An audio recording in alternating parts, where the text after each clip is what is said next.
మరి ఇక్కడ చూసినట్లేదంటే ప్రియ సహోదరి సహోదరులారా, లూకా సువార్త 8వ అధ్యాయము 15వ వచనం మనం చూసుకున్నట్లయితే ఏమని చెప్తున్నాడంటే, ఈ యొక్క 15వ వచనంలో మంచి నేల నుండు విత్తనములు పోలిన వారెవరనగా యోగ్యమైన మంచి మనసుతో వాక్యం విని దానిని అవలంబించి ఓపికతో ఫలించువారు.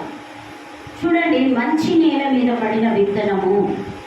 ఈ యొక్క విత్తనం ఏమనగా, ఈ యొక్క విత్తనము అనగా సత్యవాక్యమే ఉంటున్నారు. వాక్యమే దేవుడే ఉంటున్నాడు.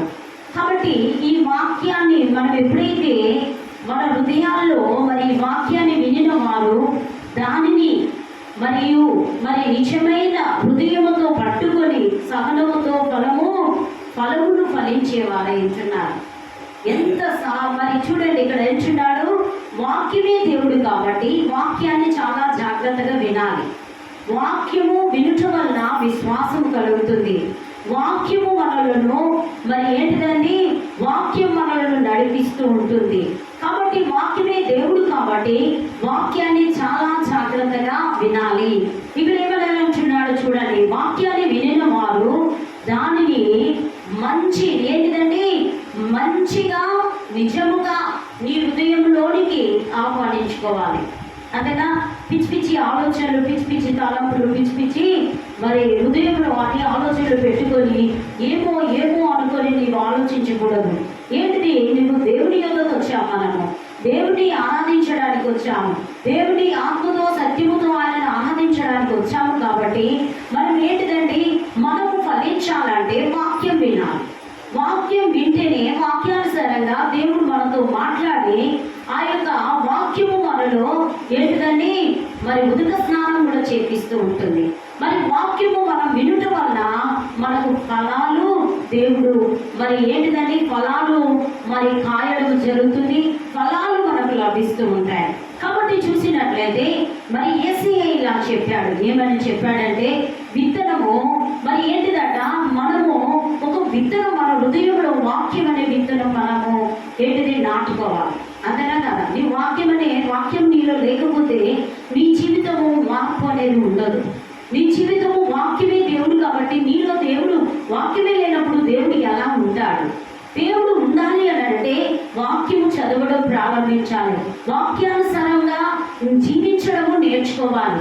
అప్పుడే నీలో ఫలభరితంగా నీకు ఫలాలు ఫలించడం ప్రారంభిస్తావు. నీకు వాక్యము నీలో లేనప్పుడు నీవు ఇతరులను క్రిటిసైజ్ చేయడము, ఇతరులను మరి ఏదో రకంగా చూడడము, దేవుని యొక్క వాక్యానికి నీవు లోబడకపోతే, దేవునికి లోబడకపోతే ప్రేరణ నీలో ఏది కూడా ఫలించదు. మరి ఏమని అంటున్నాడంటే చూడండి, ఇక్కడ నీవు వాక్యం అనే విత్తనము యేసయ్య చెప్తున్నాడు. ఈ వాక్యం అనే విత్తనము మన హృదయంలో స్థిరపరచబడాలి. హల్లెలూయా! ఎక్కడ స్థిరపరచబడాలి? నీ హృదయంలో, నా హృదయంలో స్థిరపరచబడి ఉండాలి.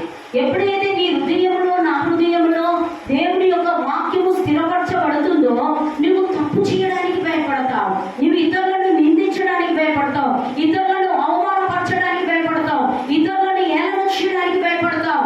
ఎందుకంటే వాక్యము నీలో ఉంది కాబట్టి, దేవుడు నీలో ఉన్నాడు కాబట్టి ఇతరులను అవమానపరచలేవు. ప్రియ సహోదరి సహోదరులారా, కాబట్టి నీవు ఏం చేయాలి?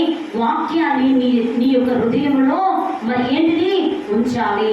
వాక్యాన్ని నీ హృదయంలో ఉన్నప్పుడు నీకు కోపం అనేది రాదు, ఇతరులను ద్వేషించడం రాదు, ఇతరులను అవమానపరచడం రాదు, ఇతరులను ఏమీ కూడా అనడానికి నీకు ఆస్కారం ఉన్నది. ఎందుకంటే దేవుడే వాక్యము గనక. ఆ విత్తనం అనేది నాటబడాలి. ఎప్పుడైతే నీకు వాక్యము విత్తనం అనేది నాటబడుతుందో మరి ఏంటిదట, నీవు మరి నీ స్థితి సమస్తము మార్పు కలుగుతూ ఉంటుంది. కాబట్టి విత్తనం అనగా దేవుని యొక్క వాక్యమై ఉంటున్నది, నేల అనగా మన హృదయమై ఉంటున్నది. ఏంటిదట? విత్తనం అనగా నేను ఇంత ముందే చెప్పాను, విత్తనం అనగా వాక్యము, మరి నేల అనగా మన హృదయమై ఉంటున్నది. మంచి నేల అంటే దేవుని వాక్యము శ్రద్ధగా వినడము. ఏంటిదట? మంచి నేలలో పడుతుంది అని అంటారు. మంచి నేలలో పడిన మరి విత్తనం ఏంటిదండి? మంచిగా ఫలభరితంగా ఉంటుంది చెట్లు, అంతేనా కాదా? మంచిగా శ్రేష్టమైన మరి ఆ యొక్క నేలలో, మంచి నేలలో పడినప్పుడు ఆ విత్తనం ఏమైతుంది? ఎదిగి ఫలించి ఫలాలను ఇస్తూ ఉంటుంది. కాబట్టి హృదయం కూడా, మన హృదయంలో కూడా వాక్యం మనలో ఉన్నప్పుడు ఏమైపోతుందట అంటే, మరి ఆ వాక్యము మనలను మరి ఏంటిది?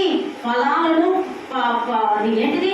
మరి మంచి నేలలో మనము వాక్యం మన హృదయంలో ఆ యొక్క వాక్యాన్ని ఉంచుకున్నప్పుడు ఏమైపోతుంటుందట? మరి ఇంకా ఫలభరితంగా ఉండడం మరి ఉంటుంది. కాబట్టి వాక్యము, దేవుని యొక్క వాక్యము చాలా శ్రద్ధగా వినాలి. ఏంటిదండి? ఇతరులను చూడడం కానీ, ఇతరులను మరి ఏంటిదో అది చేయడం కాదు. నువ్వు దేవుని దగ్గరికి వచ్చావు. ఎందుకు వచ్చావు? నువ్వు దేవుని స్తుతించడానికి వచ్చావు. ఎందుకు వచ్చావు? దేవుని వాక్యం వినడానికి వచ్చావు. ఏదానికి వచ్చావు? ఆశీర్వాదం కొరకు వచ్చావు. అంతేనా కాదా? నీవు ఎవరి కొరకు వచ్చి ఉన్నావు? దేవుడు నీకు, నీ కుటుంబం కొరకు, నీ కొరకు, నీ ఆరోగ్యం కొరకు, మరి ఏంటిదండి? నీవు ఆశీర్వదింపబడాలని, నీ వాక్యము మరి నీలో నిలిచి ఉండాలని నువ్వు దేవుడి సన్నిధికి వచ్చావు. అంతేనా? వేరే విషయాలలో వచ్చావా? ఏదైనా విషయంలో వచ్చావా? చెప్పండి, మీరే ఆలోచించండి. ఏదానికి వచ్చావమ్మా? దేవుడి యొక్క సన్నిధికి మరి ఏంటంటే దేవుని ఆశీర్వాదం పొందుకోవడానికి వచ్చావు. కాబట్టి దేవుని యొక్క వాక్యంను వినాలి. నువ్వు వాక్యమే వినకపోతా మరి ఏదేదో నీ ఆలోచనల ప్రకారం నువ్వు నడిస్తే దేవుడు నీకు ఆశీర్వాదాలు ఇవ్వడు. మరి నువ్వు తీసుకొని పోయేది ఆశీర్వాదాలు కాదు, వేరే తీసుకొని వెళ్తా. హల్లెలూయా. చాలా ఇక్కడ క్లియర్గా చెప్తున్నాడు దేవుడు. శ్రద్ధగా వినడం నేర్చుకోవాలి. వాక్యము చాలా జాగ్రత్తగా వినాలి.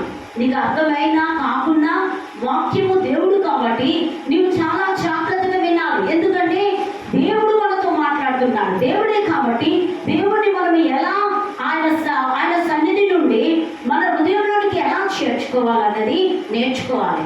ఏదో వచ్చాం కదా, ఇక్కడ ఉన్నాం కదా, మరి మాట్లాడుతున్నాం, అయిపోతుంది, ఏదో వచ్చాడు, కూర్చున్నాను, పోయాను, అది కాదు ప్రియులారా. నువ్వు ఏమి నేర్చుకున్నావు? నువ్వు ఎంతగా నువ్వు ఆత్మీయతలో ఎదిగి ఉన్నావు? నువ్వు ఎంత శ్రద్ధగా దేవుని యొక్క వాక్యాన్ని వింటున్నావు? దేవుని యొక్క మరి సన్నిధి నుండి ఆయన నీ హృదయంలోకి వచ్చి నీ ఇంట్లోనికి మరి ప్రవేశిస్తున్నాడా అన్నది నువ్వు గ్రహించాలి. అంతేనా కాదా? చాలా మంది వాక్యం వినరండి, శ్రద్ధ కలిగి వినరు.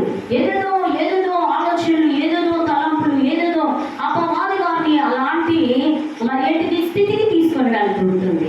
కాబట్టి ప్రియమిత్రులారా, వాక్యము నీకు జాగ్రత్తగా విన్నప్పుడు దేవుని యొక్క భయము నీకు మరి ఏంటిదంటే దేవుని యొక్క భయం కలుగుతూ ఉంటుంది.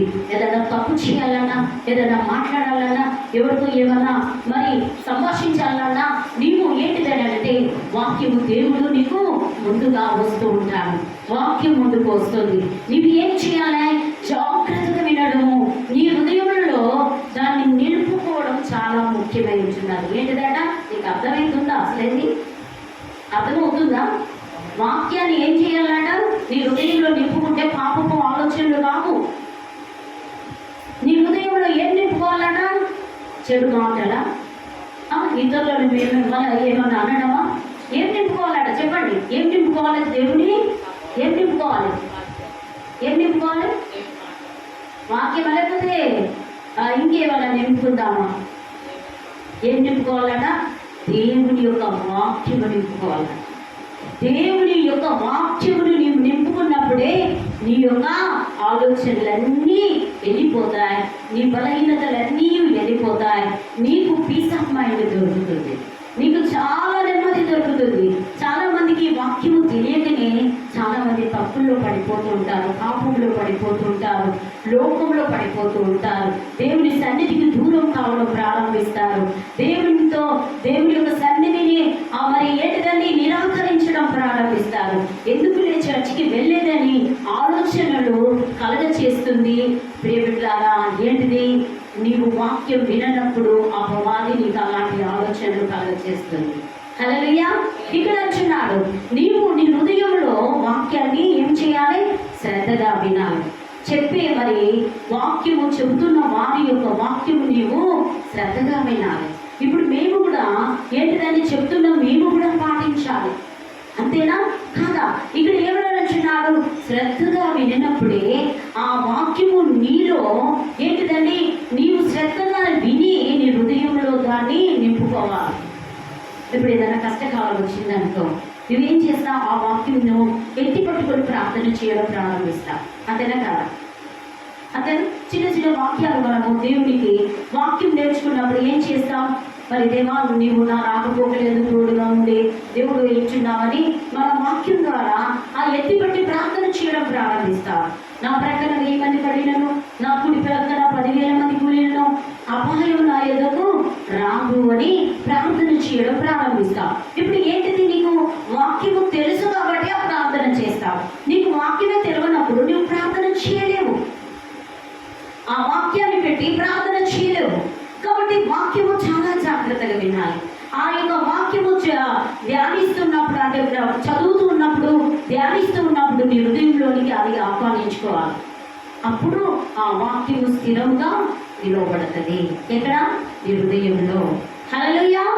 మరి వినడం మాత్రమే కాదు, నిలుపుకోవాలి. వాక్యము వినడము సరిపోదు. వాక్యం వింటే అయిపోతుందా? అయిపోదు. ఏంటండి? వాక్యం విన్నంత మాత్రాన అయిపోతుందా అండి? అయిపోదు. దానిని హృదయంలో ఉంచాలి. ఇంతవరకు చెప్పాను. మనం ఏం చేయాలి? వాక్యం విన్నంత మాత్రాన చాలా విన్నట్టే నటిస్తారు కానీ వినరు. ఏంటిదట? విన్నట్టే నటిస్తారు కానీ వినరు. కానీ ఇక్కడ ఎవరు అంటున్నాడంటే దేవాది దేవుడు ఆ వాక్యాన్ని హృదయంలో, మన హృదయంలో ఉంచుకోవాలి. మరి దేవునికి నిజమైన హృదయము అవసరమట. హల్లెలూయా. చప్పట్లు కొట్టి దేవుని మాట్లాడతాం. చప్పట్లు కొట్టాలి. దేవునికి అట ఏంటిది అవసరమాట? నీకు నిజముగా దేవుని ప్రేమించినట్లయితే దేవునికి హృదయము మరి ఏంటిదండి? నిజమైన హృదయం అవసరమట. ఏంటిది? మంచి హృదయం అవసరమే ఇచ్చున్నారు. ఏదో ఒక్కొక్క అన్నట్టు కాదు. నీ హృదయము ఆయన ఏంటిదట? ఆయనకు అవసరమే ఇచ్చున్నారు. నీ హృదయంతో మరి ఏంటిదండి? నీ హృదయ ఆలోచనలతో కాకుండా నీ హృదయ తలంపులతో ఆయనను ఎక్కువ నీ హృదయ అంతరంగంలో నుండి ఆయనను స్తుతించాలి. హల్లెలూయా. అందుకోసమే దేవుడు అంటున్నాడు, ఈ హృదయం కావాలని దేవుడు ఎందుకు చెప్తున్నాడంటే నీ హృదయం లేనిపోని ఆలోచనలు కలిగి మరి ఉంటుంది కాబట్టి నీ హృదయము నాకు కావాలి అని అడుగుతున్నాడు. ఏం కావాలంటున్నాడు? నీ హృదయము నాకు కావాలి. మన హృదయము దేవునికి సమర్పించాలి. మరి కాబట్టి విన్నట్టు కాదు, విని మర్చిపోతారు. ఇక్కడే వింటారు. చాలా మంది ఏం చేస్తారంటే ఇన్నే వింటారు, ఇక్కడే విన్నట్టు బాగా విన్నట్టు నటిస్తారు. మళ్ళీ బయటికి పోగానే మళ్ళీ సేమ్ మరి యాస్టీస్గా ఉంటారు. లోకానుసారమైన జీవితమే జీవిస్తారు.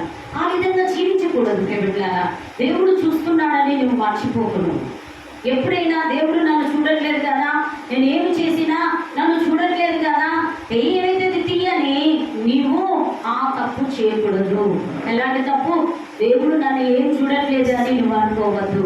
అందుకోసమే చాలా మంది ఫలించకపోవడానికి కారణము మరి ప్రియమిత్రులారా, వారి హృదయంలో దేవుని యొక్క వాక్యము లేదు కాబట్టి.